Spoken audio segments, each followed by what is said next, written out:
Con un saludo desde Medellín a todas las personas que están en este curso de la Universidad Autónoma Metropolitana de México. Queremos no solo generar unos nuevos escenarios y espacios de discusión, sino introducir unas temáticas no solo vigentes, sino problemáticas que nos lleven a reflexionar sobre la ciudad desde diferentes puntos de vista. Mi propuesta es la ciudad en tiempos de la iconoclastia con una pregunta. ¿El patrimonio es culpable de la memoria? Esta reflexión que propongo parte de esta experiencia que se está viviendo en la ciudad, curiosamente, la pandemia o antes de la pandemia y que se expresa y sigue posteriormente. Parte de tres componentes fundamentales: el objeto vandalizado, demolido, afectado, el sujeto, actor de ese acto, y la ciudad donde se instala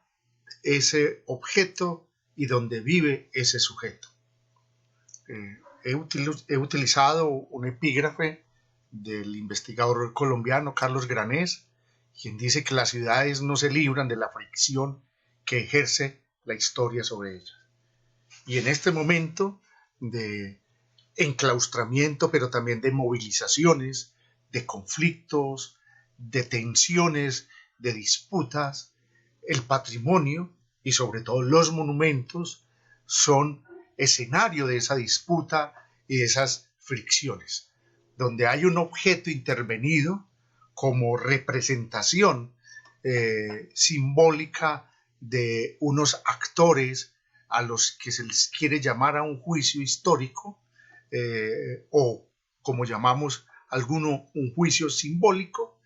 y unos sujetos que han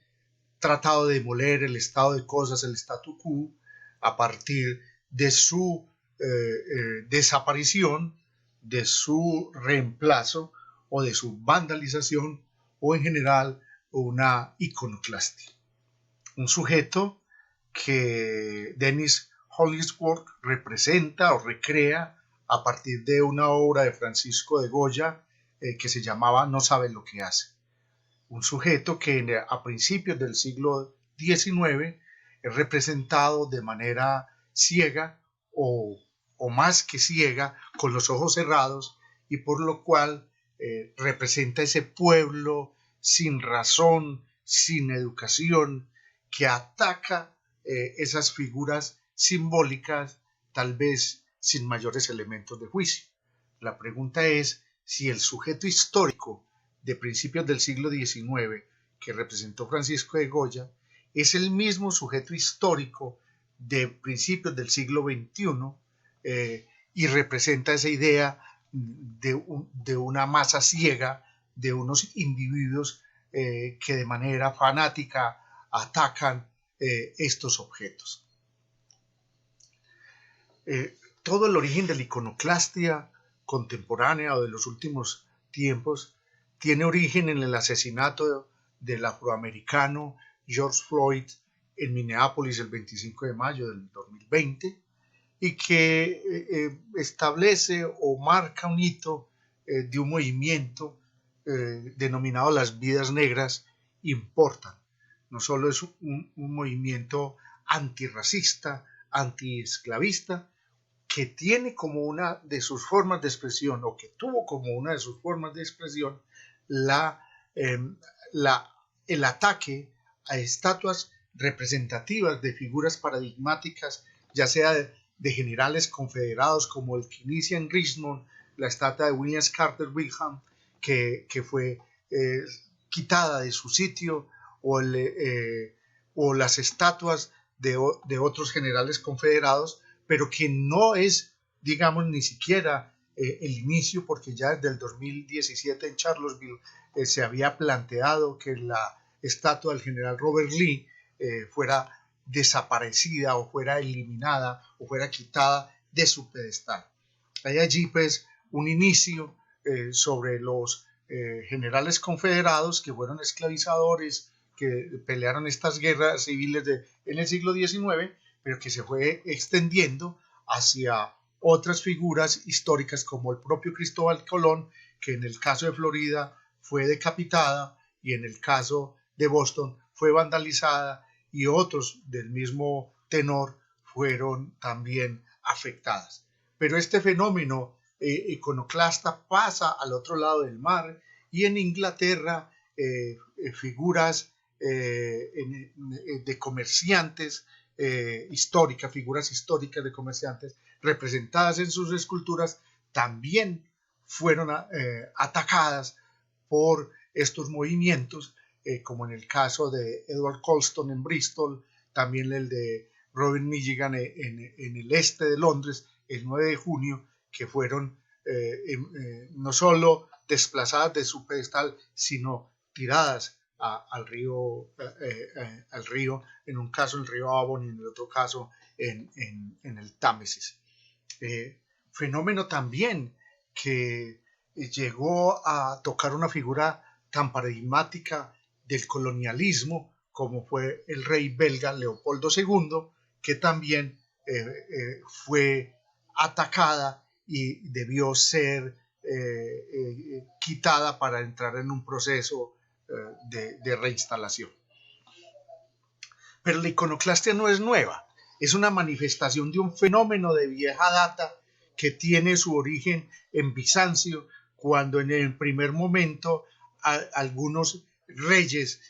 trataron de sustituir las imágenes de Cristo por la cruz, y generó una especie de cisma o una gran discusión entre los teólogos, y que luego de calmarse tuvo una segunda fase entre el año 814 y 842, con la eliminación, ahora sí, de las imágenes religiosas de las iglesias bizantinas, iniciándose este gran proceso iconoclasta.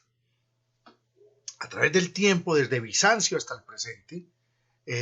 van a haber muchas manifestaciones. Aquí voy a señalar algunas destacadas, no necesariamente las más representativas o todas, pero que nos hablan, por un lado, como está señalado en esa línea del tiempo punteada que une a Bizancio en el siglo IX con Estados Unidos en el presente siglo.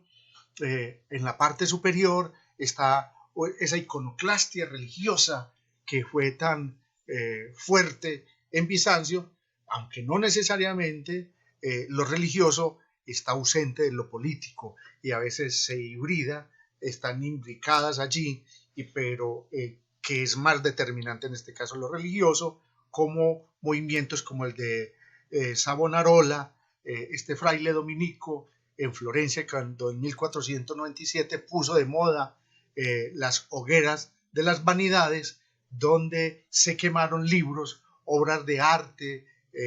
vestidos, antifaces y demás, que se consideraban eran una exaltación de lo mundano, alejando al individuo de lo religioso. O las estatuas de Bamiyan, que eran del antiguo reino de Gandhara en Afganistán, que los talibanes explosionaron,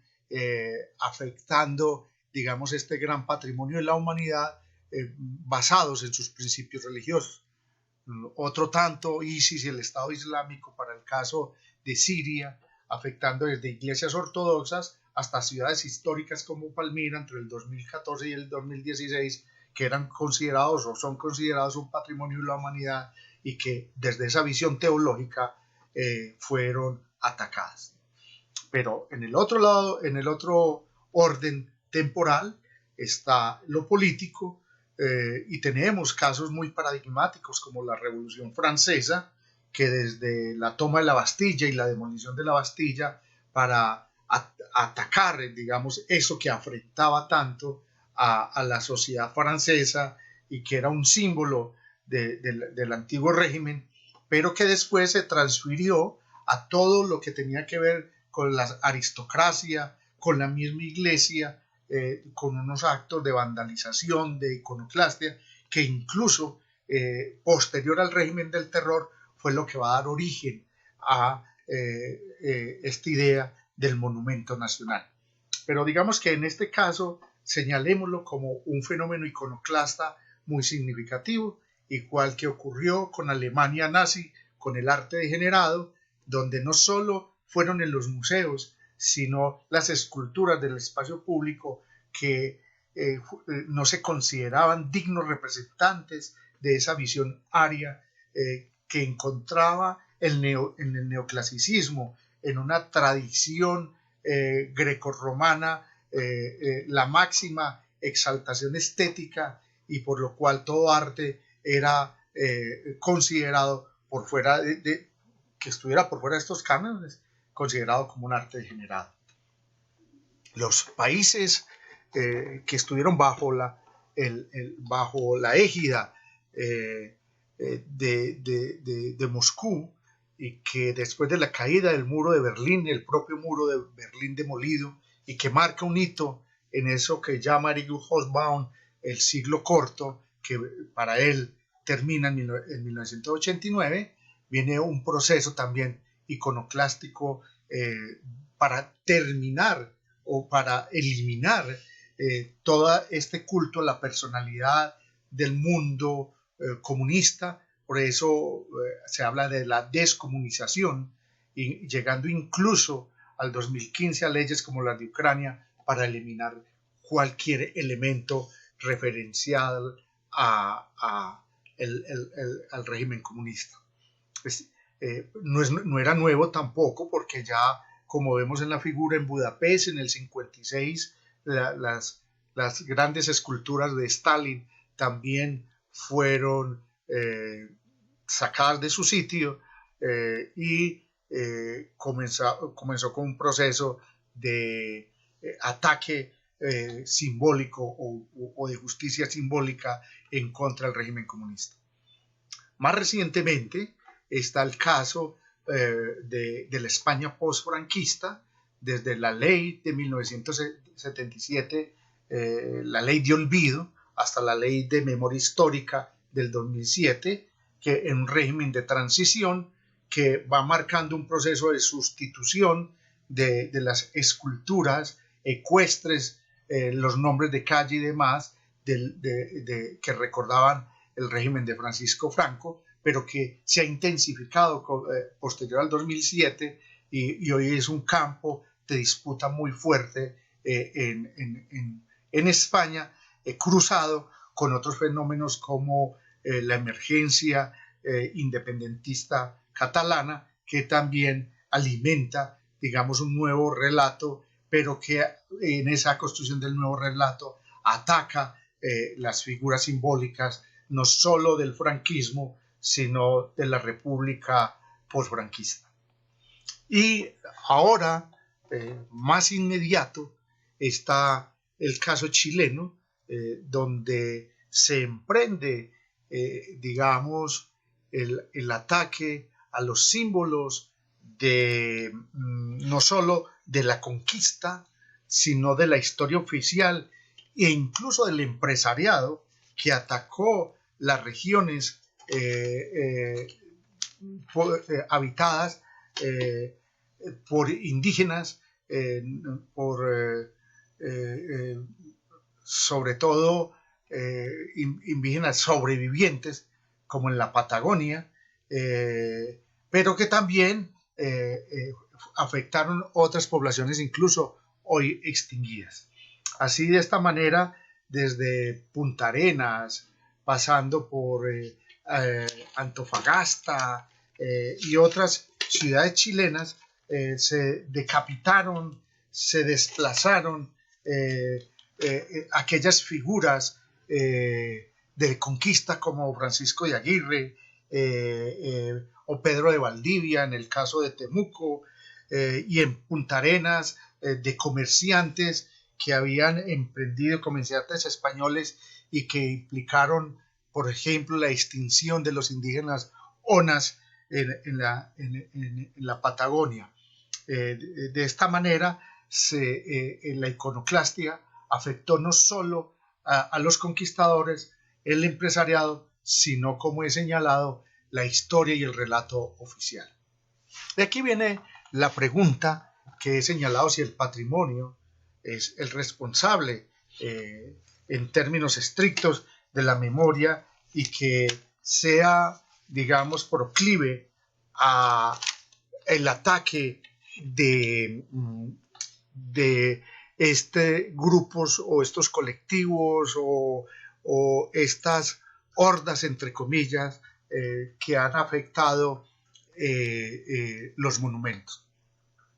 Primero, no todo monumento es considerado un patrimonio en términos oficiales, porque esos patrimonios también están dependiendo de los procesos de valoración y apropiación que tienen las comunidades. Incluso muchos de esos monumentos erigidos, como alguien llama irónicamente, cuando alguien se ha olvidado, se le erige un monumento, y muchas veces no es sino digamos, un lugar de palomas más que un lugar de recordación. Pero se le carga en este sentido a los monumentos una representación del mal, y por lo tanto se ataca a esta representación, más que en donde se personifica esa idea de justicia simbólica, atacando tanto el colonialismo como el racismo o otras razones de ese relato oficialmente construidos. Este ataque simbólico afecta de manera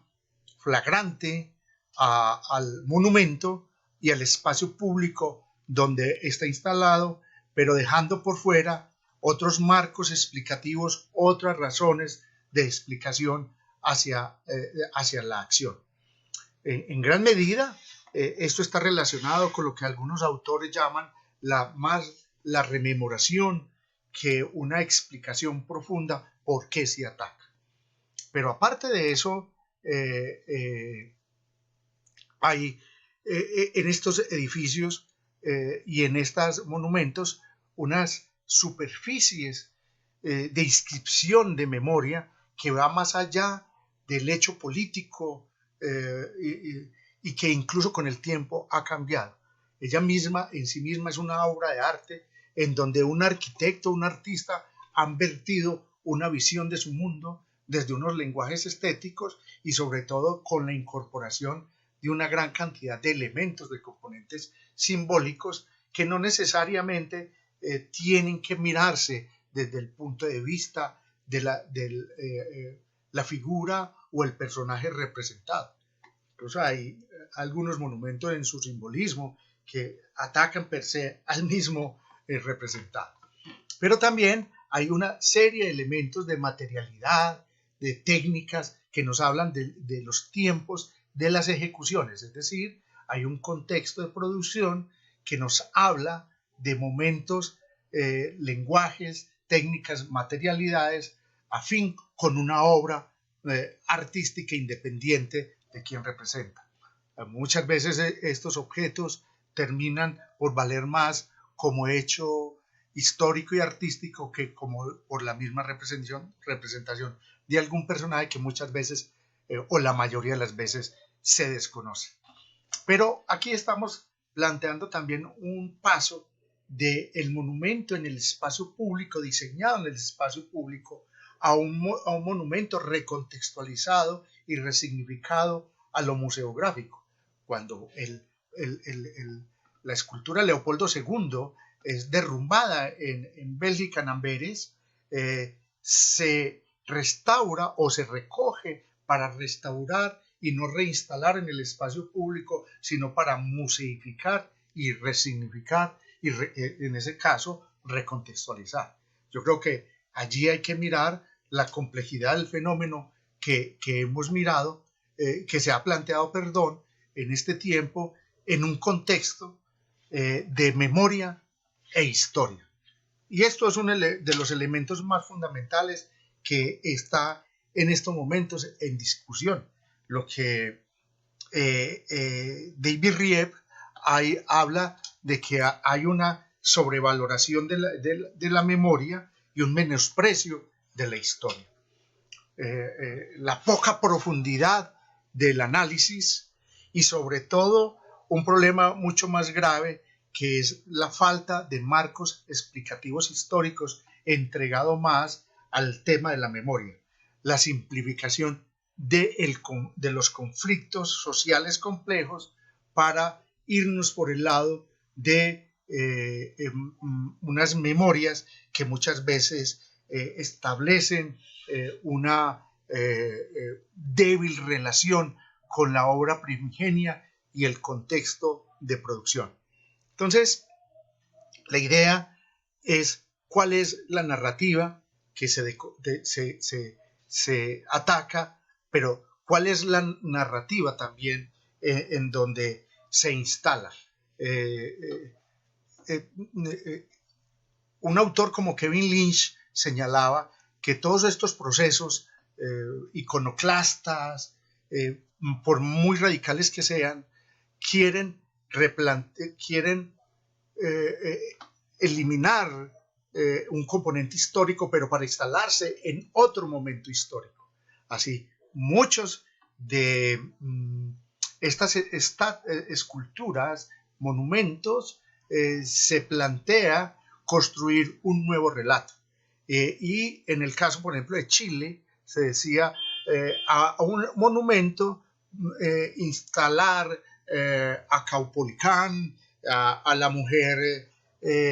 Milanca, a la mujer Diaguita Milanca o al indio Patagón. Muchas veces un relato de memoria simplificado, idealizado y mitificado. Por eso muchos hablan que es la sustitución de un dogma por otro dogma. En el caso de Inglaterra, lo políticamente correcto llama a instalar en sustitución de los comerciantes esclavizadores, decapitados o demolidos por unas nuevas esculturas que hable de la diversidad cultural, del sentir comunitario, fundamentalmente jalonado por parlamentarios laboristas que quieren estar al día con lo políticamente correcto. Hay entonces la pregunta sobre cuál es el contexto de producción y la obra primigenia en relación con las memorias que comienza a construir y unas memorias que comienzan a sustituirse en la medida que pasan de ser memorias individuales a memorias, entre comillas, colectivas, memorias culturales y memorias históricas que llegan hasta el mito en esos contextos de resignificación. Pero también está la pregunta por la historia, así la historia haya también una lucha por la historia y el relativismo cultural haya señalado el fin de la verdad histórica, se requiere, digamos, una visión más positivista, verificable de los hechos que nos establezcan la relación que establecen con el patrimonio a su vez. Esto hace que en este momento nos preguntemos por los contextos de resignificación de esos patrimonios, desde el eje temático del monumento devenido en patrimonio y definido por la oficialidad como bienes de interés cultural de la humanidad, que ya comienza a ser cuestionado porque ya el monumento ha sido señalado como un documento de barbarie. Frente al documento de barbarie aparecen entonces respuestas como el antemonumento o el memorial que está hacia el lado de la víctima y no el monumento como el elemento exaltador o los contramonumentos. Mientras el patrimonio, ya hablamos en ese proceso de resignificación, los patrimonios negativos o los patrimonios incómodos. Pero esto será tema del segundo momento. Lo que nos indica en este momento es que necesariamente tenemos que hablar de los sujetos, los objetos y los contextos. No se puede mirar y centrar solo la mirada en el monumento per se o en entender simplemente un sujeto aislado de los otros dos componentes.